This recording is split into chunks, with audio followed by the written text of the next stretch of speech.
కఠినమైన రక్షణ చట్టాన్ని అమలు చేయాలి.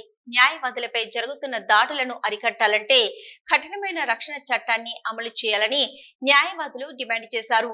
రంగారెడ్డి జిల్లా కోర్టులో మహిళా జడ్జిపై కరుణ్ సింగ్ అనే దోషి దాడి చేయడం పెద్దపల్లి బార్ అసోసియేషన్ తీవ్రంగా ఖండిస్తూ కోర్టు విధులు బహిష్కరించి నిరసన వ్యక్తం చేశారు. ఈ సందర్భంగా bar association general secretary Vasu మాట్లాడుతూ న్యాయాన్ని పరిరక్షించే వారిపై నిత్యం ఇలా దాడులు చేయడం మంచిది కాదన్నారు. సమాజంలో ఏ వ్యవస్థ పైన నమ్మకం ఉంది అనుకుంటే అది న్యాయ వ్యవస్థ పైన ఉంది అన్నారు. న్యాయవాదుల ఐక్యత, న్యాయవాదుల ఐక్యత. We want justice. We want justice. We want justice. We want justice. 13/2/2025 నిజానికి ఈరోజు మాకు న్యాయ వ్యవస్థలో ఒక చీకటి రోజుగా మేము పరిగణిస్తున్నాం.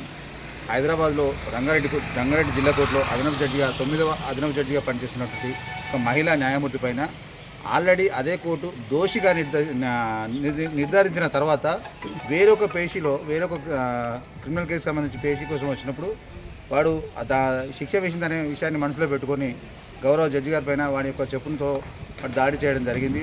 ఇది నిజానికి చాలా ఖండించదగ్గ విషయం. ఇది న్యాయ వ్యవస్థలో ఒక చీకటి రోజుగా మేము పరిగణిస్తాము.